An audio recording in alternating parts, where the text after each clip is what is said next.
It was supposed to be the safest place on Earth. A room made entirely of bulletproof glass, suspended 15 feet off the ground with no visible doors, just a hidden elevator that only responded to triple-level biometric access. In the center of that glass cube sat the celestial star, a flawless 88-carat blue diamond valued at over $100 million. For years, it had been the centerpiece of the Calder Museum's Treasures of the World exhibit. Hundreds came daily just to stand in awe of it.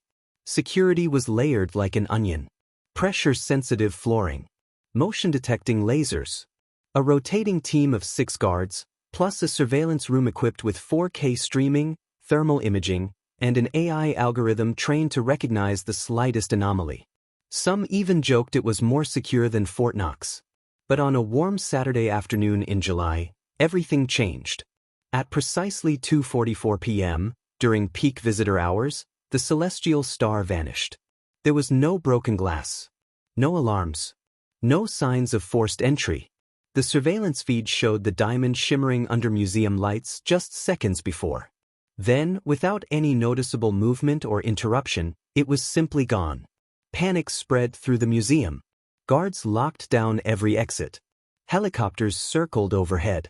Visitors were herded into holding rooms and questioned one by one. But no one had seen anything.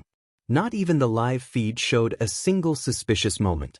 When the FBI arrived, Agent Keller reviewed the security footage in disbelief. "Run it again," he ordered. They did. The diamond sparkled on screen, perfectly still, inside its case. A group of schoolchildren passed beneath the display, pointing up in wonder. A woman snapped a photo. A man checked his watch. And then, cut to another angle. The diamond was gone. "No breach," said a museum official. "Glass is intact. Not even a fingerprint. Vault door hasn't opened in days." Then explain how a $100 million diamond just disappeared. They couldn't.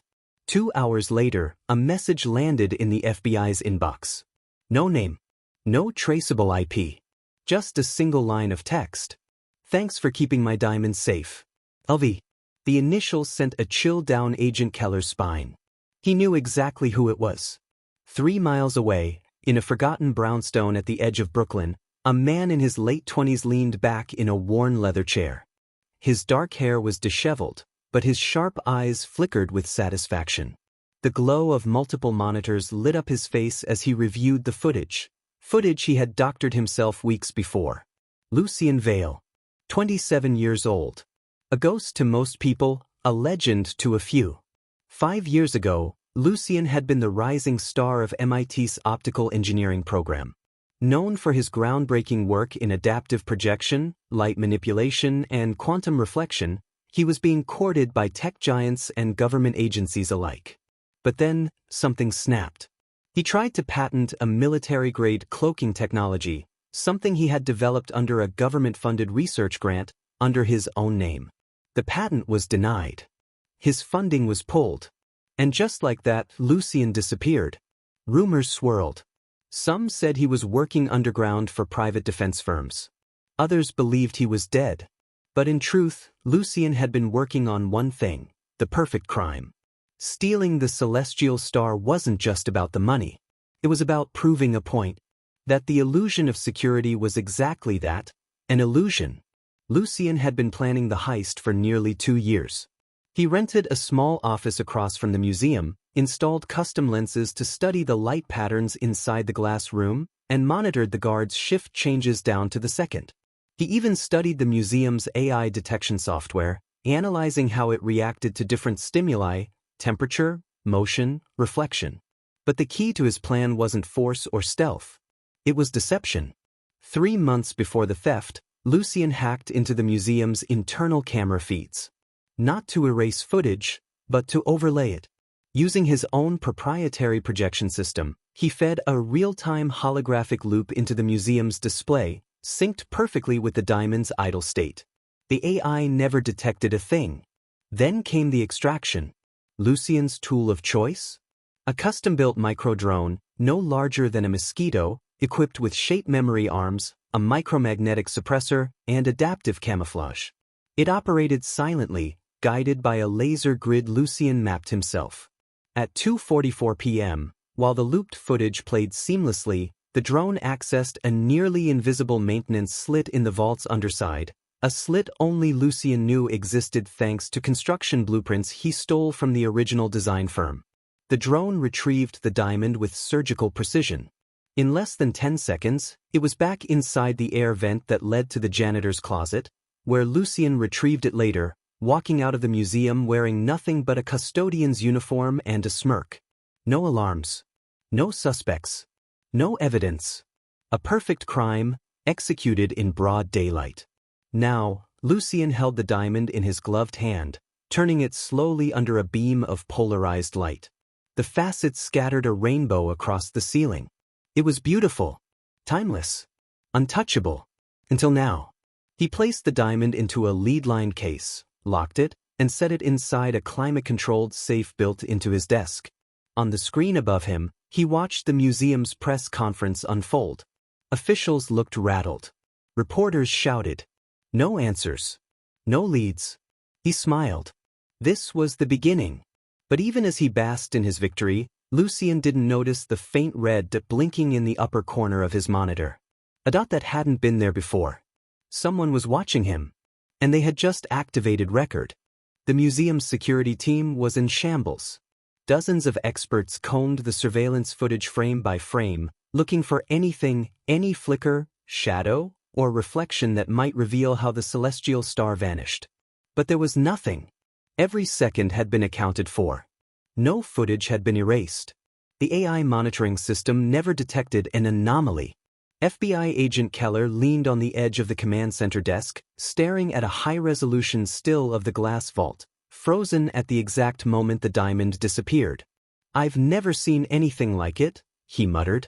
"Either we're dealing with someone who understands our systems better than we do, or we've been made fools of." That's when Dr. Eva Chen stepped in. Eva was no ordinary consultant.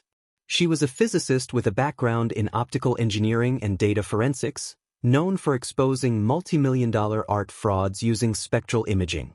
The kind of mind called in when the rules of reality no longer seemed to apply. She pointed to the still frame. "Right here," she said, zooming in on the reflection of a silver balloon floating behind the case. "That's the giveaway." Keller squinted. "What? The balloon?" "It's reflecting a light source that doesn't match the actual museum's current lighting conditions. Look closely, 2 shadows, not one. One's real. The other's synthetic." She tapped the screen. "This isn't a live feed. It's a projection." Meanwhile, across the city in a low-lit workshop stacked with glass panels, wires, and lenses, Lucien Vale reviewed the footage he'd orchestrated with surgical precision. He hadn't just fooled cameras. He had fooled perception itself. The secret behind his trick wasn't invisibility. It was displacement. Lucien's true genius came from his work in real-time light manipulation, a field so advanced it bordered on science fiction. He had created an array of microprojectors that mapped the visual, thermal, and even acoustic signature of the vault in its untouched state. These projectors weren't just recording, they were actively simulating reality. Every angle, every shimmer, every sparkle of the diamond.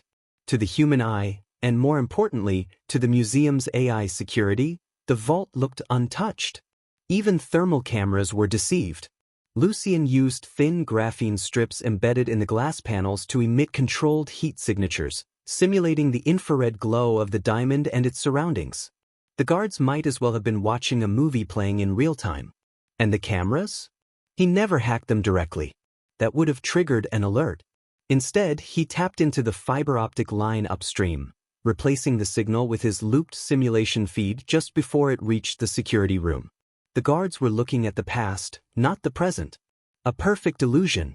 But the real masterpiece? The drone. Lucien opened a steel case on his workbench and lifted a small, spider-like device between 2 fingers. It was no larger than a coin and nearly weightless.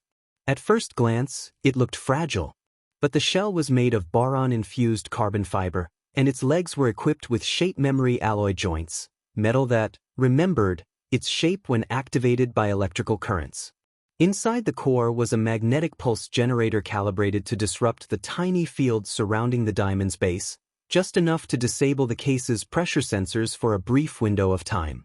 The drone had accessed a maintenance slit in the glass floor, so small it wasn't even visible unless you knew it was there, left over from the original design used to recalibrate the vault's environment system. It had taken Lucien 3 months to recreate the exact magnetic conditions needed to trigger the microlock release without sounding an alarm. 10 seconds in. 10 seconds out. Simple. Elegant. Perfect. But in his obsession with precision, Lucien had made a single mistake. While testing his looped feed weeks earlier, he had forgotten about one critical vulnerability: outside reflections. Reflections of things the system didn't control, like the shiny balloon that bounced through the scene the day of the heist. Back at the command center, Dr. Eva Chin had already pulled satellite footage, visitor smartphone videos, and cross-checked timestamps. Everything confirmed her theory: the feed shown inside the museum wasn't live. "It's a real-time holographic overlay," she said confidently. "We're dealing with someone who understands projection and camouflage tech better than anyone I've ever seen." Keller frowned. "But how do you project a full 3D environment without any delay or distortion?" "You don't," she replied. "Unless you built it in advance. Down to every light angle, every camera angle, every beam of sunlight." Eva glanced at the timestamp. The thief didn't act in the moment. This was simulated to perfection. It's not a hack. It's a performance. Lucien was already one step ahead. He packed the drone into a steel capsule and placed it into a false-bottomed briefcase. But before he closed the safe containing the celestial star, he did something strange. He placed a second object beside it, a USB drive. On it, the full blueprint for the heist. Not because he wanted to be caught, but because Lucien wanted to be understood. He didn't steal the diamond for wealth. He did it to prove a point: that even the most secure systems in the world could be defeated not by brute force, but by intelligence, creativity, and science. As he closed the safe and turned the dial, Lucien felt the flicker of adrenaline again, not from the theft itself, but from what would come next. He had tested the limits of illusion. Now he would test the boundaries of perception. But what Lucien didn't know was that he had been watched. A silent observer had recorded everything from a building just across the street. A figure dressed in black. A man named Milo. A ghost from Lucien's past. And in his hands, he now held something far more valuable than the diamond: the entire plan. Milo never forgot the day Lucien Vale walked away from everything. Back at MIT, they were inseparable, two prodigies on the edge of changing the world. While Lucien excelled in optics and projection technology, Milo specialized in systems infiltration and encryption. Together, they created unbreakable algorithms, devices that bent light around objects, and theoretical frameworks for cloaking technology the government classified before their graduation. But while Lucien wanted recognition, Milo wanted results. When Lucien's patent was denied, Milo told him to move on. "We'll build the next big thing," he had said. "Let them take this round." Lucien didn't agree. He vanished shortly after. And for the past 5 years, Milo had kept one eye on the world and one on the shadows, waiting to see when Lucien would resurface. Now, as Milo stood in the darkness of a rooftop across from Lucien's workshop, camera lens aimed through a narrow window, he finally had his proof. Lucien hadn't just returned. He had orchestrated the greatest theft of the decade. Inside the workshop, Lucien sat at his desk, unaware that every motion he made, every touch of the diamond, every file opened on his computer, was being recorded in Ultra HD. Milo didn't want revenge. He wanted proof. Proof that intelligence could become weaponized when betrayed. Proof that the system that rejected them was now at the mercy of one of its own. But Milo also knew something else.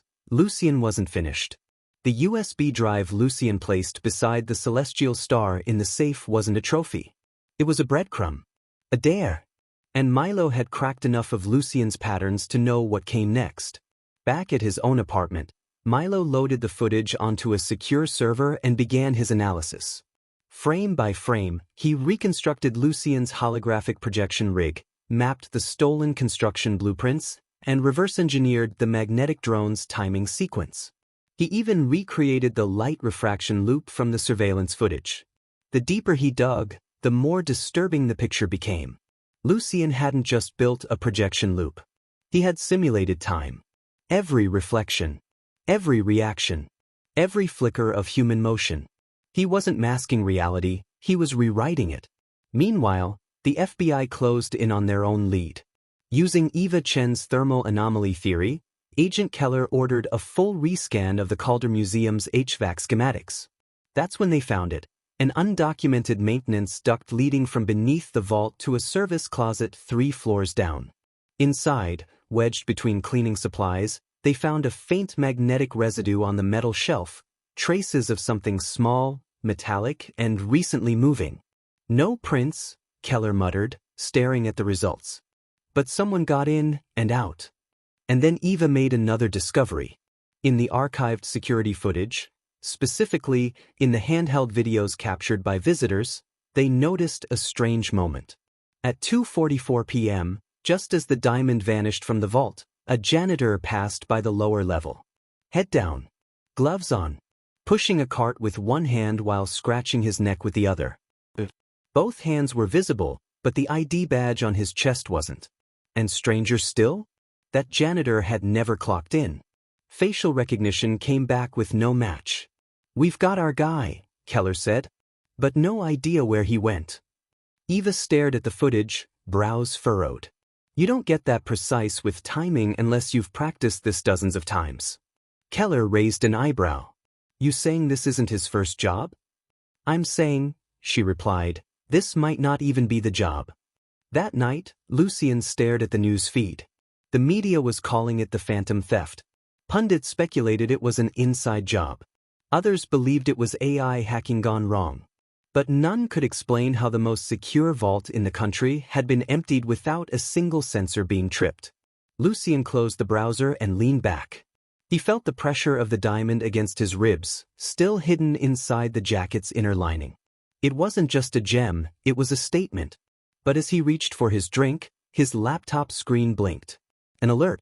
Unauthorized remote access attempt. Denied. IP masked. Location. Unknown. Lucien's eyes narrowed. He opened his terminal. Someone had tried to slip through his firewall, someone smart. He followed the trail, but it ended in a dead drop node, rerouted through 6 countries in under 2 seconds. Only one person he knew could do that. Milo, Lucien whispered. It wasn't just a surveillance attempt. It was a message. Across the city, Milo uploaded a decrypted video file to a hidden server. It was time-stamped and named The Glassroom Illusion, Final Draft. Inside, he narrated everything: Lucien's plan, the simulation loop, the real-time projection rig, the thermal cloaking, the microdrone's precision work. Every detail of the perfect crime. And at the end he added one line. "Lucien, I know this was your audition. But if this is only the start, I'll be there for the finale." He hit send. To Eva Chen. The next morning, Eva sat at her desk at the FBI headquarters, her screen filled with blueprints, schematics, and raw footage. The email came in at 5:17 a.m. No name. No trace. Just one subject line. He's not done. Attached was the complete breakdown of the theft, including angles she hadn't considered and math she hadn't even finished calculating. She turned to Keller, pale. "This isn't a theft," she said. "It's a demonstration." "For what?" "For something bigger." Agent Keller leaned in, grim-faced. "Then what the hell does he want?" Eva didn't answer. Because deep down, she already knew. Far beneath the city, in a private server vault Lucien had built himself, he began rendering the next phase of his project, an interactive simulation. Not just to fool a camera, but to rewrite real-time data streams on a global scale. A system that could alter reality in finance, defense, even national surveillance. The Glassroom had just been the prototype. The real illusion was still to come. The world didn't see it coming. While news outlets obsessed over how a $100 million diamond vanished from a glass vault, Lucien Vale had already moved on. To him, the theft was never about the diamond, it was about proving a theory. That reality, at its core, was programmable. that systems built on perception could be bent, rewritten, or erased entirely. The celestial star was just the trailer. The main event was ready to begin. In a rented skyscraper suite overlooking the Manhattan skyline, Lucien initiated Project Mirage. The floor was stripped bare, walls lined with quantum servers, smart lenses suspended from the ceiling, and a pressure-mapped floor calibrated to mimic any surface in real time. In the center sat a black chair facing a curved wall of holographic displays. One by one, they blinked to life. Stock exchanges, government surveillance feeds, biometric tracking networks. Each one, now streaming through Lucien's mirrored server grid. He wasn't hacking them. That would leave a trace. Instead, he was replacing what they thought they saw. Every system, from face recognition to object detection, relied on pattern recognition. Lucien had simply reprogrammed those patterns. So when a drone passed overhead, the system saw a bird. When he walked into a restricted building, the sensors believed he was someone already cleared. Lucien had become a digital ghost, invisible not by absence, but by substitution. But then his screen blinked. Intrusion detected. He sat up straight. It wasn't an ordinary ping. Someone had bypassed the dummy relay. Not brute force, social engineering. He opened the alert log and froze. User, Chimera. Password guess. 1 attempt. Successful. It was a name he hadn't seen in 5 years. Milo. Back at a hidden FBI research facility, Eva Chen was working with Milo in a classified lab. She had traced his anonymous tip to a forgotten satellite relay station once used by DARPA, and when she confronted him in person, she expected a rogue hacker. Instead, she found a former MIT student with a grin, an old rivalry, and a blueprint for stopping Lucien that made her head spin.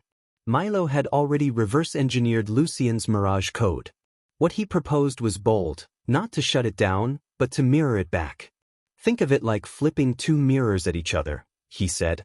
You create an infinite loop until the system collapses. But how do we deploy it without Lucien noticing? Milo smirked. Simple. We let him deploy it first. The trap was set in Times Square. It was perfect, chaotic, crowded, wired with every form of surveillance possible. Lucien's kind of playground. The FBI had leaked plans for a new quantum encryption protocol being tested live on a high-profile federal server. It was bait, pure and simple. Lucien couldn't resist. On the surface, everything appeared normal.